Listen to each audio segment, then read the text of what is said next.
아멘. 주님은 그리스도 되시고 살아계신 하나님의 아들 되시는 줄로 믿습니다. 아멘. 오늘 요한복음 20번째 시간입니다. 같이 함께 제목을 좀 읽어볼까요? 시작. 하나님을 영광해내는 삶이라는 제목으로 말씀 보겠는데, 우리 지난주 잠깐 좀 정리하고 오늘 말씀 들어가도록 하시죠. 지난주 제목은 뭐였습니까? 순종은 하나님의 때를 기다리는 것이다 라고 하는 이야기였습니다. 예수님이 하나님의 뜻을 이루기 위해서, 게다가 이 뜻은 죽음의 때를 말하고 있어요. 죽음의 때를 이루기 위해서 예수님이 자기 욕심, 형제들이 그러려면 서울로 올라가십시오. 그러나 주님은 내 때가 아니라 말씀하시잖아요. 자기의 욕심과 때를, 만족을 내려놓고 하나님의 때를 기다렸던 순간을 우리가 함께 묵상을 나눴어요. 적용 제안을 이렇게 드렸는데, 첫 번째는 가까이에 있다고 모두 다 깨닫는 건 아니라는 사실이죠. 그래요, 여러분.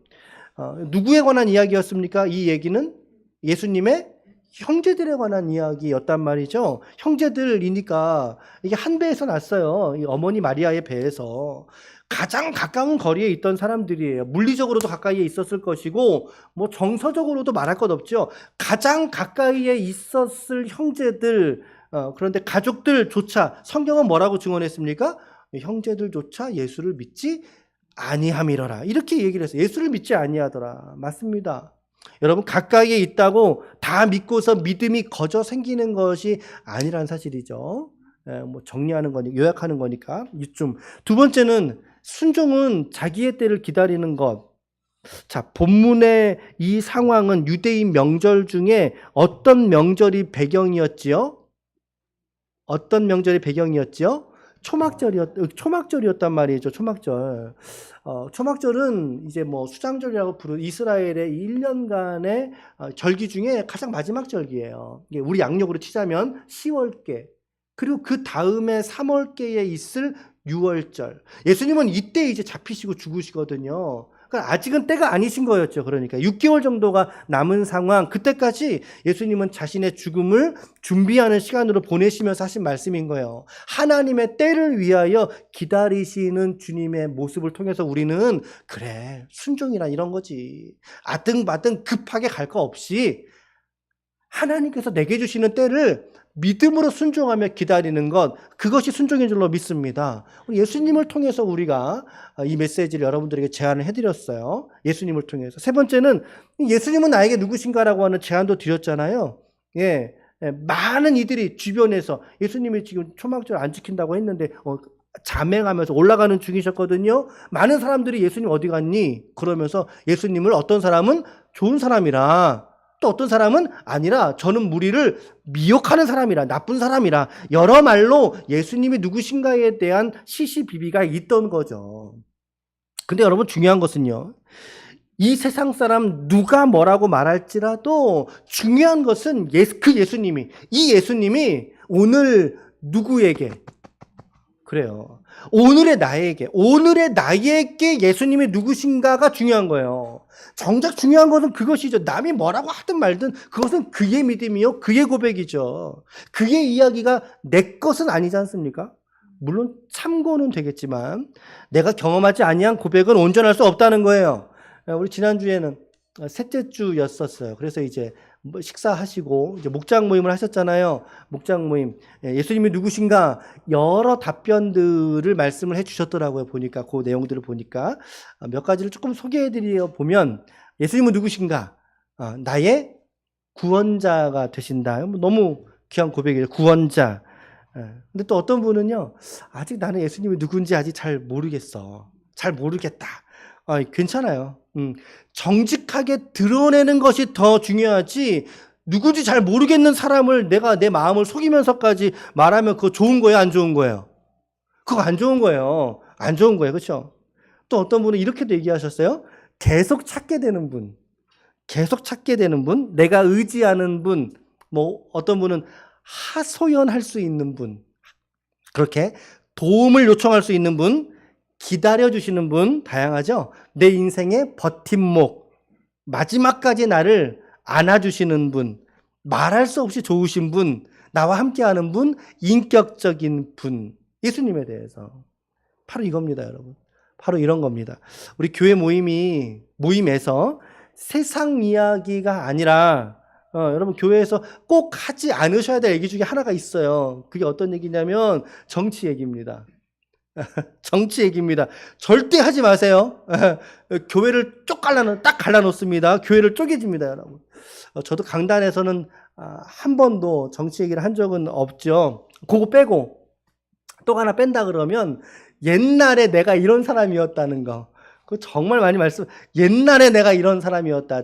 그런 세상 자랑 빼고, 자기 자랑, 세상 자랑 빼고, 그 외에 우리가 말씀 생활이라든지 기도 생활을 내가 어떻게 하고 있는지, 또 이거 잘 안 되면 잘 안 되고 있다고, 요새 내가 너무 잘 못하고 있는 것 같아요. 괜찮아요. 지체들에게 도움을 요청해 보세요.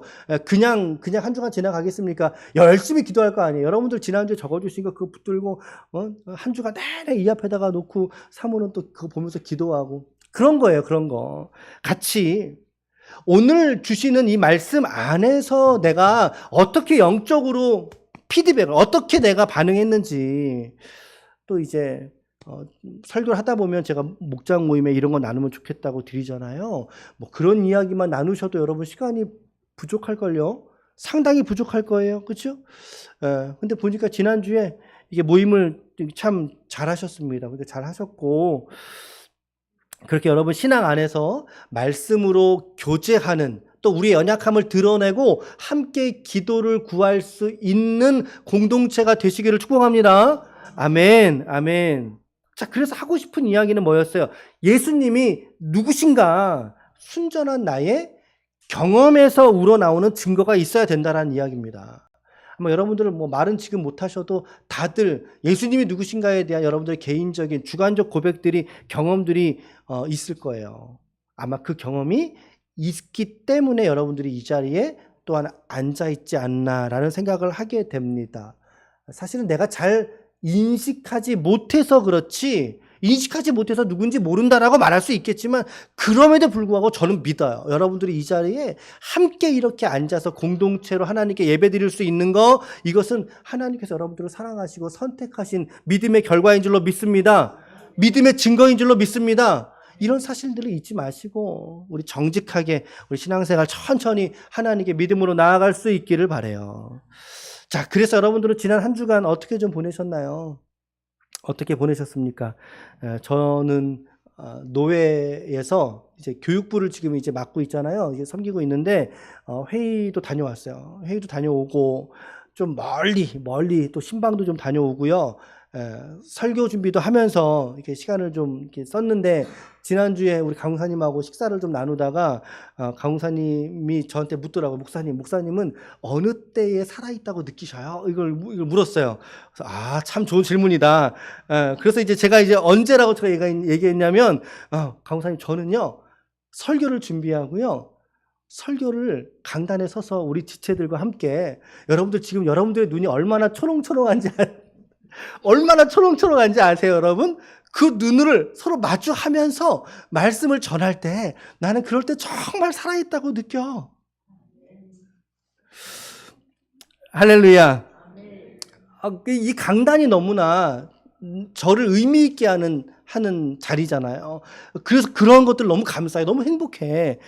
얘기를 했어요. 강사님과 얘기를 나누고, 강사님도 또 같이 좀 교제 나누고, 그리고 이 이야기를 제가 사모에게 했어요. 제 안사람한테 했어요.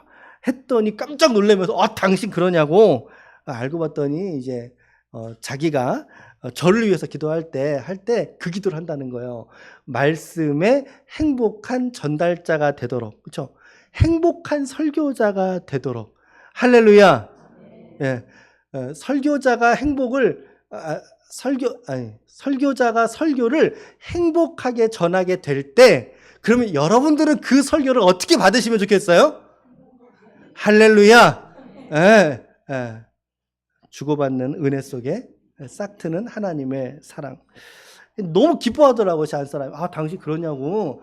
내가 그거 지금 기도하고 있다고 하면서 하더라고요. 여러분, 저를 위해서 기도해 주실 때 특별히 저와 또 우리 강로사님 우리 말씀 사역자잖아요. 기도해 주실 때 꼭 그 지점 같이 좀 기도해 주세요. 말씀 준비하는 거, 말씀을 전하는 거, 그렇죠? 저도 말씀을 전할 때 참 좋습니다. 예, 저의 열심히 또 준비하고 또 근래에는 운동도 열심히 하고 있습니다. 여러분들 삶을 제 삶을 좀 이렇게 나눠드리는데 여러분들의 삶은 어떤지 좀 궁금해요.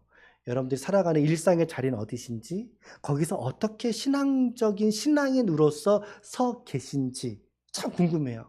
그 저는 이제 식사 같은 거 할 때 하면 꼭 그분의 어떤 직장이라든지 이런 그 삶의 자리에 가서 방문하고 하는 걸 참 좋아하거든요. 여러분들은 어떻게 살아내신지 궁금합니다. 그리고 오늘 예수 그리스도 안에서 여러분들을 마음껏 격려해드리고 축복해드리기를 원합니다. 우리 옆에 한번 좀 인사 나눕시다. 옆에 한번 인사합시다. 믿음으로 잘 살아냅시다. 네, 여러분들의 일상 믿음 안에서 믿음으로 살아내는 신앙인이 되시기를 축복합니다. 아멘. 자, 이제 본문을 좀 들어가 보면요. 본문 들어가 보면 14절 말씀 보세요. 14절에 이미 명절에 뭐가 됐다고요? 중간이 되었다. 예수께서 성전에 올라가 가르치셨다. 명절의 중간이라 그랬으니까 이 명절 어떤 명절이겠어요? 지금 초막절 배경 안에서 계속 지금 있는 거잖아요. 그 명절의 중간쯤 됐으니까 뭐 아무래도 한 수요일이나 이쯤 되지 않았겠어요? 우리 뭐 수요일날. 예수님이 성전에서 무엇보다 가르치고 계셨던 거예요. 가르침에 집중하고 계시더라는 거예요. 예수님께서. 아니, 사람들이 많이 모였어요. 명절이니까. 그럴 때 한번 그냥 성전에서 딱 모여서 그냥 안수 딱 하고 빵빵 터트리면서 사람들을 낫게 하는 모습 보이시면 얼마나 좋아요. 그죠? 근데 주님이 하신 방식은 이런 방식이 아니었다는 사실이에요. 가르침을 내시더라는 거예요. 교훈을 내시더라는 거죠. 교훈을. 그런데 사람들이 그 이야기를 듣다 보니까 놀라기 시작하는 겁니다. 예, 특별히 뭘 잘 가르쳐서 목소리가 좋아서 뭐 그런 게 아니라 그가 가진 학식, 배움의 깊이, 그걸 보면서 놀라기 시작하는 거예요. 15절 보세요. 유대인들이 놀랍게 여겨 이르되 깜짝 놀라, 야, 이 사람은 배우지 아니하였거늘 어떻게 그를 아느냐 하니. 자, 저 유대인은 누구일까요? 아니, 저 유대인들은 누구일까요? 저는 이게 창의적으로 읽어봅니다.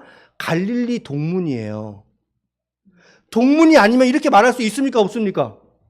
아니, 뭐 어떻게 그를 아는지 모르잖아요. 갈릴리 동문이 같이 내려온 거예요. 어찌됐든 이 시즌에 맞춰서 내려와서 지금 예수의 장에서 지금 비꼬기 시작하는 거죠. 야, 어떻게 그를 아냐? 여러분, 예수님은요, 누구의 문하에 있었나요? 그렇지 않아요. 누구의 제자셨나요? 그런 타이틀이 없어요, 예수님은. 바울은 누구의 문하에 있었나요? 퀴즈. 바울은 누구의 문하에 있었나요? 가말리엘 문화에 있었어요. 자, 그리고 세례 요한의 제자 중에 한 사람이 바로 안드레거든요. 자, 이렇게 그 당시의 진리에 대해서 관심이 있던 사람들은 누구 문화에 들어가서 배운다고요. 내 스승이 누군지 말아요. 왜냐하면 스승이 누군지에 따라 자기의 이 위상이 달라지기 때문에. 그런데 나름대로 다 출신들이 있었지만 예수님은 그런 게 없잖아요, 이게. 예수님은. 그러니까 사람들이 보고 신기해하면서 게다가 어떻게 그를 아니. 자, 이 구절 세 번역은 이렇게 번역했습니다. 유대 사람들이 놀라서 말했다. 이 사람은 배우지도 않았는데 어떻게 저런 학식을 갖추었을까? 사람들이 놀라는 것은요, 가르침의 내용보다는 어쩌면 이 학식이라고 표현했으니까 내용보다 형식 혹은 방법론에 있어서 놀랐던 것 같아요. 자, 이렇게 예수님에 대해서 사람들이 이제 이야기를 수근수근 되기 시작하니까 이제 그들에게 예수님 하신 답변 16절부터 19절입니다. 이게. 자, 이거는 같이 읽읍시다. 시작. 예수께서 대답하여 이르시되 내 교훈은 내 것이 아니요 나를 보내신 이의 것이라. 사람이 하나님의 뜻을 행하려 하면 이 교훈이 하나님께로부터 왔는지 내가 스스로 말함인지 알리라. 스스로 말하는 자는 자기 영광만 구하되 보내신 이의 영광을 구하는 자는 참되니 그 속에 불의가 없느니라. 모세가 너희에게 율법을 주지 아니하였느냐? 너희 중에 율법을 지키는 자가 없도다. 너희가 어찌하여 나를 죽이려 하느냐. 자, 이거 빨간색이죠? 여러분 성경책에. 요 내용을 요약해 드립니다. 첫 번째 답변의 요약이에요. 첫 번째, 내 교훈, 예수님이 한 내 교훈은 내 게 아니라는 거예요. 내 게 아니라 누구의 것을 말하신 거죠? 보내신 자. 보내신 자가 누구시죠? 그렇죠. 성부 하나님이셔요. 그분의 것을 내가 받아서 말한 것이지, 내가 창의력을 가지고 내가 말한 게 아니야. 어떤 것을 말하셨을까요? 예수님께서 어떤 것을 드러내셨을까요? 진리를 나타내셨겠지요. 또 구약의 율법의 참된 정신이 무엇인지를 밝히 드러내어 주셨겠지요. 이 말씀의 의미는 바로 이거야 라고 그들이 오해하는 성경을 풀어주셨겠지요. 예. 근데 그 지식이 전부 다 어디서 왔다고요? 예수님은 하나님께서 주셨다라고 말씀하고 있어요. 두 번째, 그러므로 지금 너희들이 내가 하는 이 말, 이 하나님의 말씀에 너희들이 순종하다 보면 내가 하나님께로부터 왔다는 것을 너희가 깨닫게 될 거야.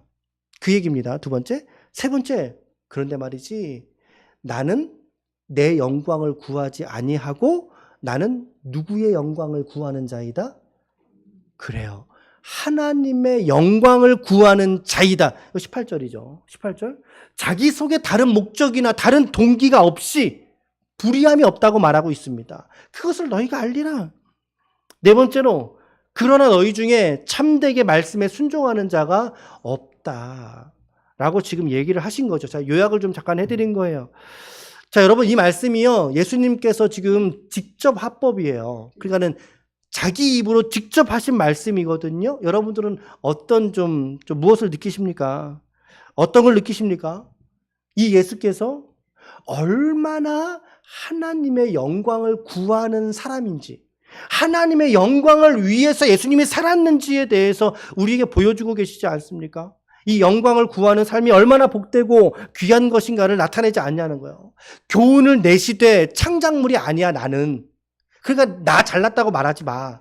나도 하나님의 것을 말하는 거야. 그러므로 나는 나의 영광이 아니라 하나님의 영광을 구하고 있는 거야. 라고 하는 얘기인 거죠. 그 말씀을 하고 계신 거죠, 지금. 여러분, 지금 예수님이 하시는 일, 곧 하나님의 영광을 나타내려 하심이라면 오늘 저와 여러분들은 지금 예수님께서 자기의 삶의 본질적인 목적이 무엇인지를 말씀하신 거거든요. 하나님의 영광을 나타내기 위해서 내가 지금 살고 있는 거야. 주님이 그러셨다면 오늘 이 말씀의 지도 아래에 있는 저와 여러분들은 그러면 우리 삶의 한 가지 본질과 목적은 무엇이 되어야 될까요? 무엇이 되어야 될까요? 하나님께 영광을 나타내는 삶이 되어야 할 줄로 믿습니다. 예. 오늘 우리의 삶이 이 삶의 목적에 닿아져 있어야 된다는 거죠. 오늘 예수님이 보이시고 행하셨던 것, 이것은 다름이 아니에요. 하나님의 영광을 구하셨던 것 같이 오늘도 우리의 삶에 이 하나님의 영광을 구할 줄 아는 복된 인생이 되시기를 축원합니다. 그러면 오늘 우리는, 자, 이 말씀을 여러분들이 지금 처음 듣는다는 가정 아래, 그럼 오늘 우리는 그래, 하나님께 영광을 드리려 사는 게 중요한 거구나. 그러면 뭘 알아야 돼요? 무엇을 아셔야 됩니까, 여러분들은? 영광이 뭐냐. 논리적으로 영광이 뭐냐를 알아야 영광을 나타낼 거 아니에요. 그렇죠? 영광이 뭐예요? 혹시 여러분들 조카 이름입니까? 아는 사람 있는 중에 우리 그 남영강 선교사님도 계시네요. 영광이 뭐 우리 사람 이름입니까? 우리가 영광이라는 표현 교회에서 정말 많이 합니다. 그죠? 영광이란 단어의 의미가 뭔가? 첫 번째는요, 사전적 정의를 좀 본다면 이게 빛나고 아름다운 영예, 명예, 이런 거죠. 개인의 영광이 있을 수도 있고, 그리고 또 다른 공동체의 영광이 있을 수도 있고, 혹은 하나님의 영광으로까지 확장시켜서 해석할 수 있겠지요. 예, 빛나고 아름다운 영예. 그런데 신앙적으로 볼 때에 이 영광이라고 하는 거, 이게 히브리어 카보드라고 하는 단어에서 나왔어요. 카보드. 그런데 이 원문의 뜻의 의미가 뭐냐면요, 이게 무겁다라는 뜻이에요. 무겁다라는 의미를 가지고 있다는 거예요. 자, 그러니까 영광을 드린다라고 할 때 그것은 어떤 거예요? 그 존재를 하나님께 영광, 이 말은 영광을 올려드리는 하나님의 존재를 내가 어떻게 생각하는 걸 말하는 거예요? 그래요. 무겁게 생각하는 걸 여기는 거예요. 하나님을 가볍게 여기지 않고, 이 말 다른 표현으로 하나님을 만홀히 여기지 아니하고 내 중심에 하나님을 무겁게, 또 다른 표현 진지하게 하나님을 바라보고 하나님을 생각하고 묵상하며 하나님을 받아들이는 거, 이것을 영광이라고 성경은 말한다는 거죠. 그래서 이 영광을 이렇게 정의할 수 있어요. 같이 함께 한번 해봅시다. 영광은 하나님의 하나님 되심을 드러내는 것이다. 네. 영광이 뭐라고요? 하나님의 하나님 되심을 드러내는 거예요. 드러내는 거. 이게 하나님을 무겁게 여기는 거라고요. 무겁게. 이것이 우리의 삶의 목적이 되고 본질이 될 때 비로소 그 성도의 삶이 믿는 자로서의 가치가 있는 것이지, 그냥 나 잘 살자고, 소원 성취하자고, 만사형통하자고 내가 하나님을 믿는 것은 아주 표면적인 거예요. 아주 1차원적인 거예요. 아주 초보적인 거예요, 여러분. 아주 초보적인 거. 이런 목적과 동기를 잃어버린 채로 그저 교회 생활 하는 것에만 급급하다면 그것은 건강한 바람직한 성도의 모습이 아니라는 거죠. 그런데 오늘도 많은 크리스찬들이 이 신앙 생활과 교회 생활 사이를 헷갈려하고 있어요. 신앙 생활과, 단어가 달라요, 여러분. 신앙 생활과 교회 생활. 여러분, 군대에서 교회 갈 때, 교회 갈 사람 모여라 이렇게 말합니까? 아들아, 그렇게 말하니? 뭐라고 말해? 종교 행사 갈 사람 모여라 그러지. 여러분, 갈 때 군대에서 그래요. 종교 행사 갈 사람 모여라. 그 모이잖아요. 모여서 기천불 나눈다고요. 야, 교회 갈 사람, 절에 갈 사람, 성당 갈 사람. 여러분, 신앙 생활과 종교 생활은 달라요. 교회 생활은 달라요. 오늘 내가 하나님을 믿으면서 신앙 생활인지 이게 지금, 아니면 교회 생활인지 여러분들이 아시죠? 제가 어떻게 알겠어요? 여러분들 스스로가 아시지요? 하나님의 영광을 구하는 참된 신앙 생활 되시기를 축복합니다.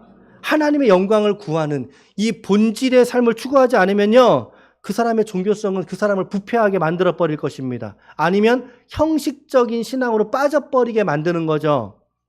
많은 크리스찬들이 이 하나님의 영광을 위한 그 삶을 자기의 우선순위에다가 두지를 않습니다. 두지 않으니까 부패한 자가 되고 마는 거예요. 부패한 그리스도인들이 교회 생활을 하다 보니까 교회가 부패해져 버리게 되는 거예요. 그러니 세상은 교회를 향해서 개독교라고 욕을 하는 거죠. 그런 이유는 너무나 당연한 결과인 것입니다. 교회가 하나님의 영광을 위한 삶의 목적으로 성도를 길러내고 키워야 되는데, 그것이 아닌, 결국에 교회들이 부패하게 될 수밖에 없고, 부패된 교회는 세상의 빛과 소금으로 나타날 수가 없게 되고 있는 것이죠. 오늘 예수님은 뭐라고 말씀하고 있습니까? 예수님의 말씀을 잘 보세요. 영광을 구하는 자니 그는 참되다라고 말합니다. 그러면서 그 속에 불의가 없느니라 라고도 말씀하셨어요. 이 말씀 누구더러 하신 말씀일까요? 자기 자신입니다. 자기 자신.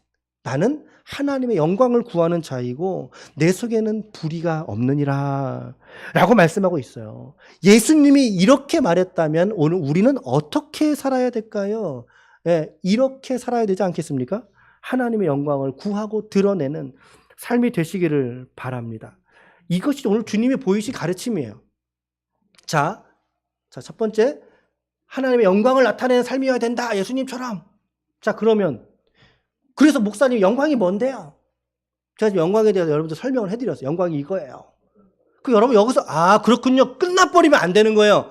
그러면 목사님, 그 영광을 삶에서 나타난다는 거는 무슨 말이에요? 이 질문에까지 여러분들이 추적해 가셔야 돼요. 더 추적해 가셔서 생각을 하셔야 되는 거예요. 여러분들은 어떻게 생각하셔요? 누군가가 여러분들에게 엄마, 아빠, 나 교회에서 이런 얘기 듣고 왔는데 하나님을 드러내는 삶은 어떤 거를 말하는 거야? 라고 말할 때 여러분들은 무엇이라고 자녀들에게 가르치시겠습니까? 이런 질문들은 목장에서 모임할 때 나누시면 정말 좋은 질문이죠.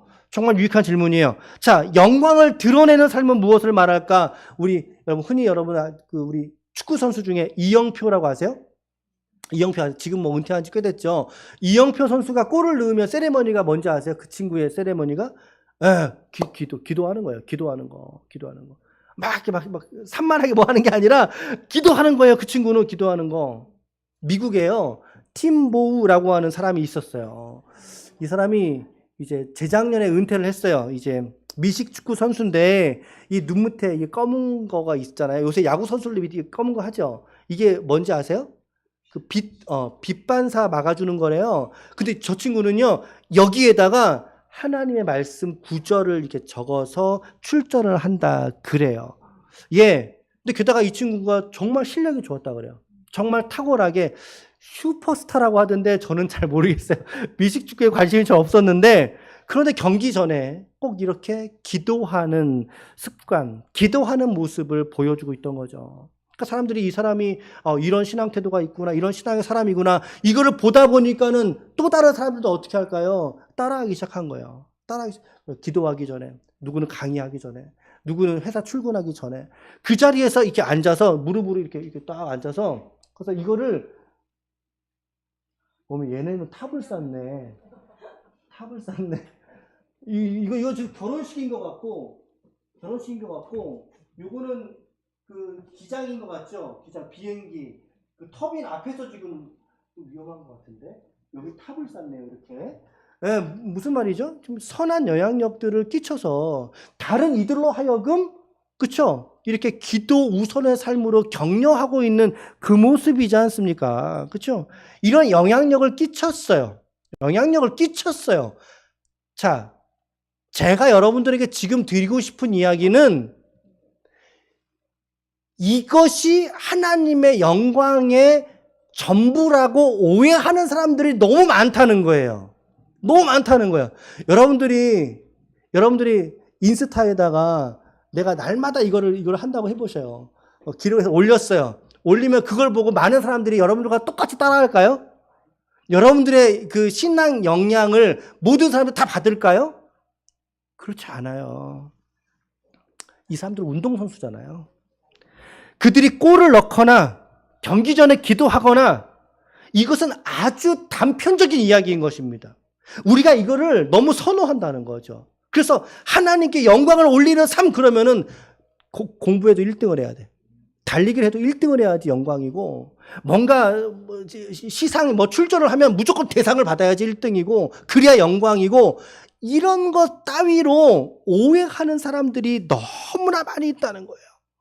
여러분, 이영표든 팀부 이 사람이든, 이 사람은 자기가 할 수 있는 것에서 한 거예요.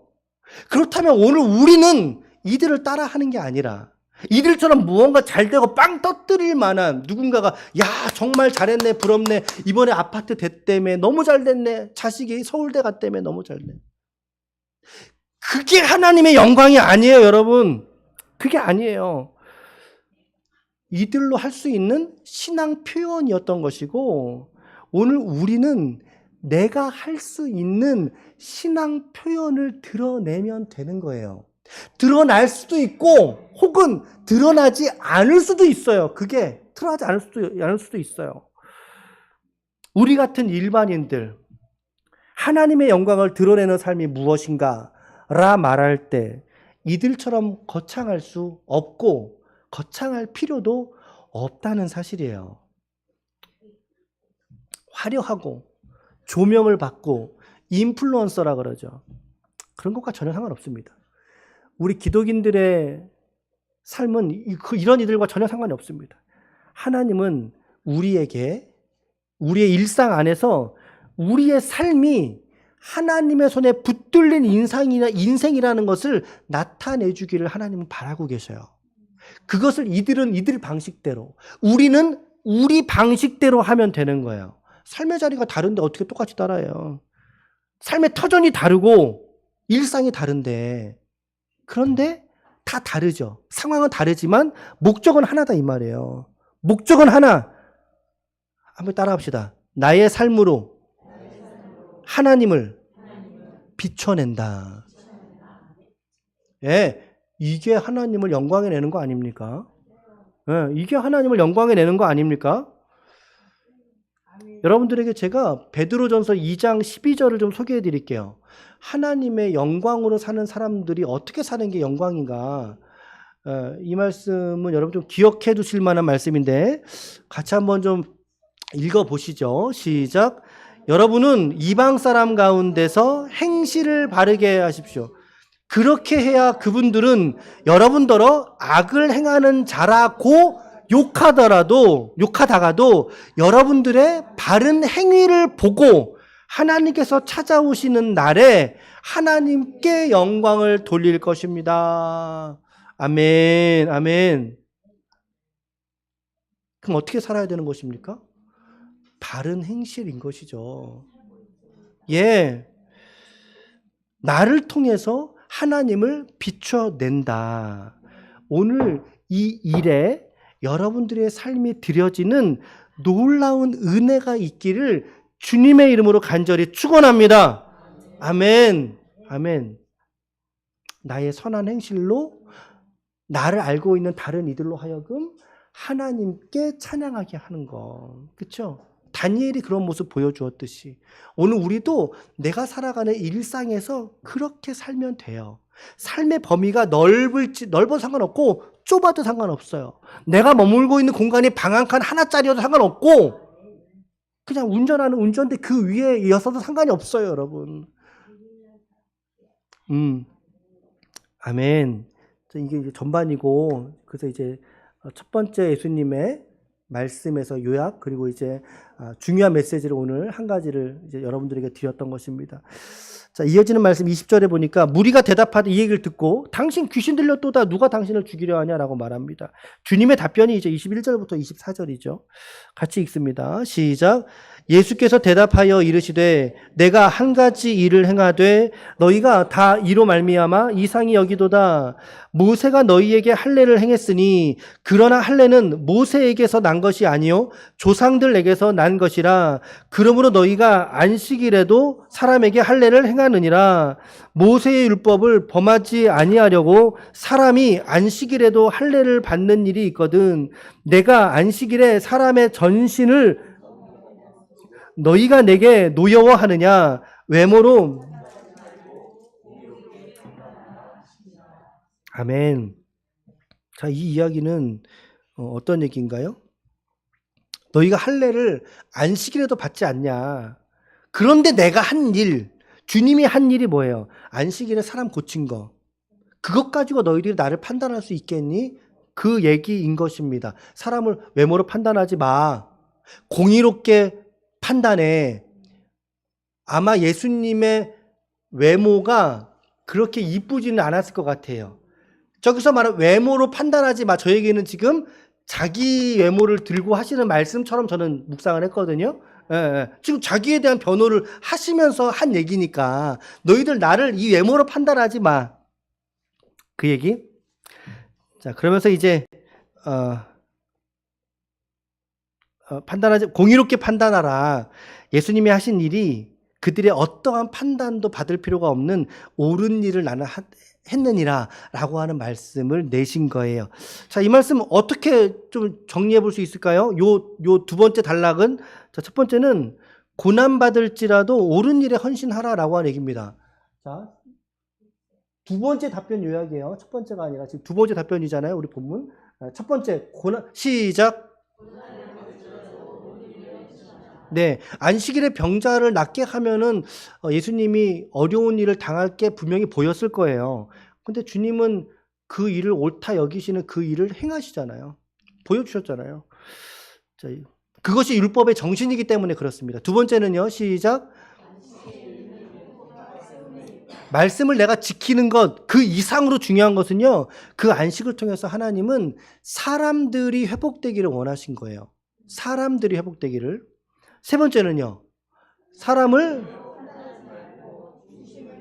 판단한다는 것은 분별한다는 뜻이거든요. 분별. 그러니까 옳으냐, 그르냐. 예. 지혜 있는 자가 바르게 분별할 수 있는 거잖아요. 그렇죠?